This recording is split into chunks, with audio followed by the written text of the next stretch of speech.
gani? Leo hii amezungumza Damaro, hata miaka 100 mbele hivyo, kwa mujibu wa kanuni hawezi kuitwa katika national team.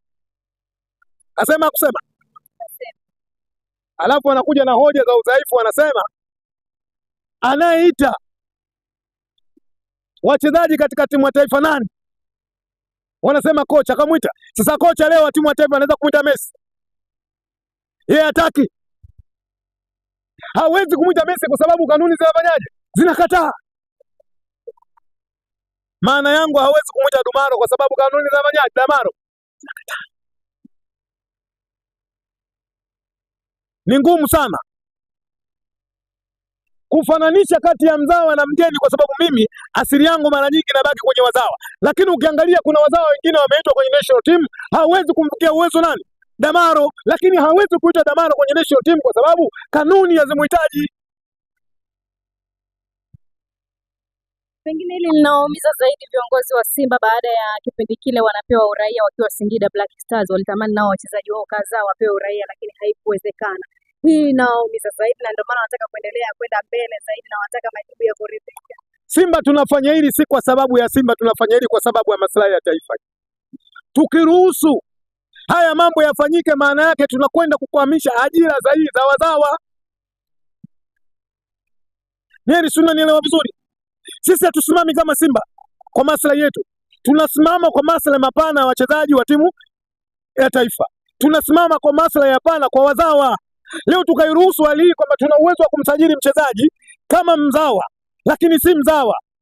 Azam wanafanya, Simba watafanya, JKT Tanzania watafanya, Majimaji ya Songea watafanya, Mbinga United watafanya. Kama tukiruhusu hali hii ifanyike, je, wachezaji wazawa tunaweka katika system gani kwenye ajira kwenye nchi?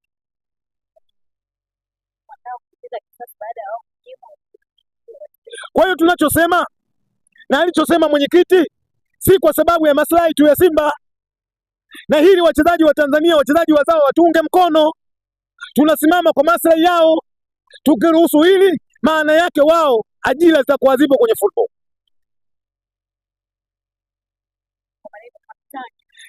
Leo watani zangu wakiamua kwenda kuwachukua wachezaji wa Kongo, Nigeria, unampa mtu tu uraia, kesho anacheza, wakafikisha wachezaji 25 kutoka nje, wazawa ndani wanaenda kucheza timu gani? Haya, sasa Yanga wameamua, Simba wana uwezo wameamua, Azam wana uwezo wameamua, Singida wana uwezo wameamua, wachezaji wazawa watakwenda kucheza wapi? Tuungeni mkono waandishi, tuungeni mkono Simba kwa sababu ya maslahi ya taifa, tusifanye kwa sababu ya maslahi binafsi. Hakuna mtu asiyejua dunia, hakuna duniani mwanadamu asiyejua kama Damaro ni mgine, hayupo.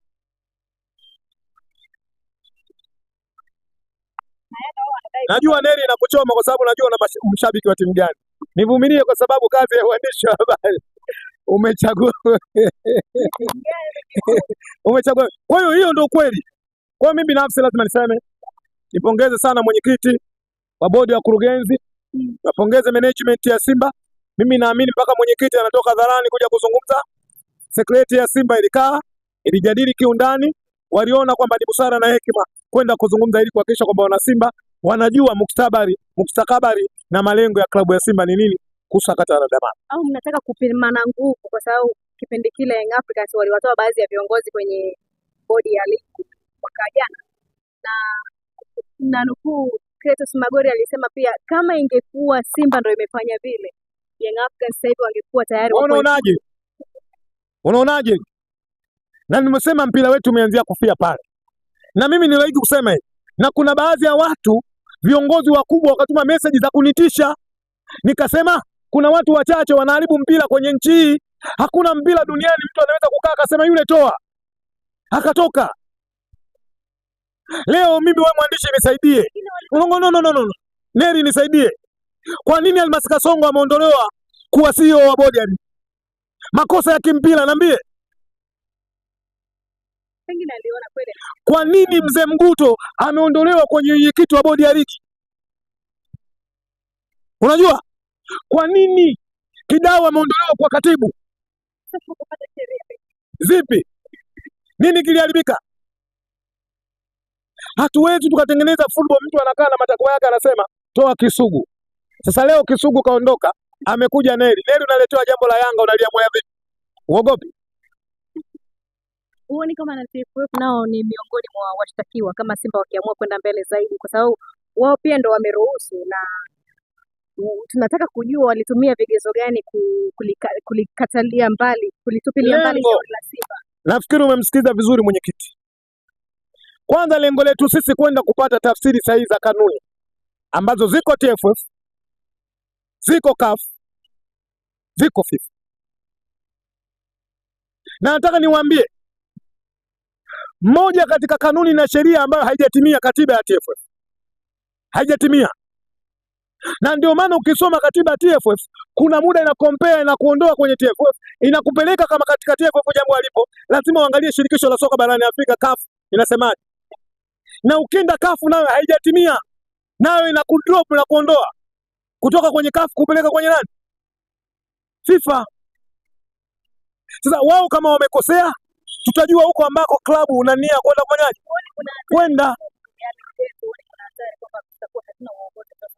Huruma sio malezi. Unatamani pia ligi kusiwepo Tanzania. Huruma sio malezi. Tuvunje kanuni kwa kuogopa. Sisi dhamira na nia ni kukomboa mpira wa Tanzania. Watu kuheshimu kanuni, watu kuheshimu taratibu na watu kuheshimu sheria. Nimesema sisi lengo letu. Sisi lengo letu kuona namna ambavyo kanuni inafuatwa, sheria inasimamiwa.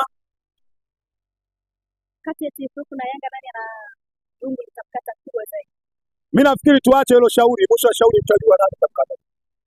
Jana umeona wazee wenzako wa Simba jana wamekaa wameitisha press na kuzungumzia dhidi ya waamuzi mchezo uliochezwa Chamazi Simba dhidi ya Azam FC. Mimi sikupata wasaa kuzungumza na wewe, bila shaka umewaona na kile ambacho walikuwa wanakizungumza kwako unaona ni sahihi? Yes, nimepongeza sana zaidi sana. Neri, Simba wamesema kwa maneno kumkataa Rajiga. Yanga wamemkataa kwa barua Rajiga. Unajua shida, amtaki kuchimba kuendana na histori. Tarehe 22 mwezi wa 7 2021 FA Cup mechi Kigoma, Yanga wanaandika barua mtake Ahmed Rajiga. Sasa leo Simba imekuwa story. Simba imemkataa coach, kaanza nani refa kumkataa? Sisi tunamkataa kwenye media. Yanga wamemkataa kwa barua ipo katika shirikisho la mpira wa miguu Tanzania TFF. Kwa mimi lazima niwapongeze wazee wa Simba. Na jana nimeenjoy sana kuona wazee wa Simba wametoka mbele kwenda kukemea. Na kwa nini wamekemea? Licha hivyo wamemzungumzia pia wale Karia. Wana haki. Wana haki. Na kwa nini wamemzungumzia Karia?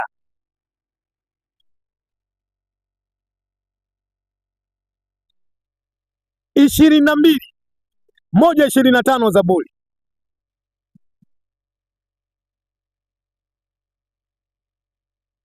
ishirini na mbili 1:25 Zaburi. Waambie watazamaji wako akafungue kwenye Biblia waone nini kimeandikwa. Unasemaje kwa faida yako? Kwa maneno ya Kiswahili anasema, ewe Mungu wangu mbona unaniacha? Maana yake kuna muda shida ikikuingilia unamwona nani kwamba anapaswa kwenda kumlalamikia.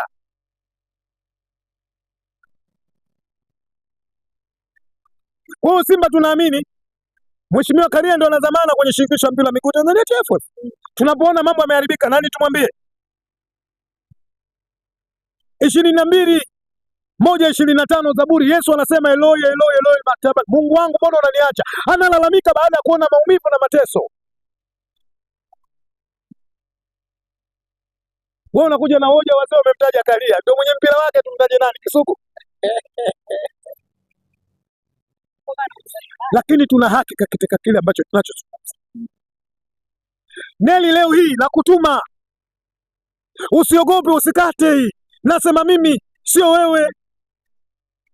Nendeni mkauliza kamati ya masaa 72. Je, ni kweli walimpiga bani Arajiga au kumpiga bani? Na kama walimpiga bani, kwa nini wamefanya siri? Na kama walimpiga bani mechi ngapi? Na kwa nini kama ghafla amerudi kwa mechi ya Simba na Azam? Hajafungiwa. Mimi nina ushahidi alipigwa bani. Nina ushahidi. Swali tunatuma ninyi waandishi wa habari mkaoji. Ngoja Neri, nendeni mkamoji mwenyekiti wa masaa 72 ambaye ndio mwenyekiti wa KMC. Wewe unajua hilo? Chokozi tuseme, tuna mengi tunayajua sisi. Tunajua mpaka namba yake ya kadi ya timu yake anayoipenda. Nendeni mkamuulize. Kisugu anasema Arajiga alipigwa bani, ni kweli?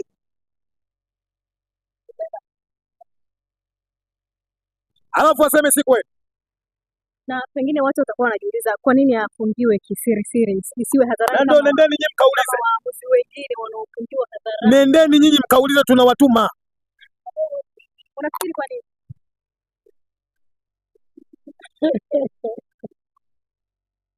Neri.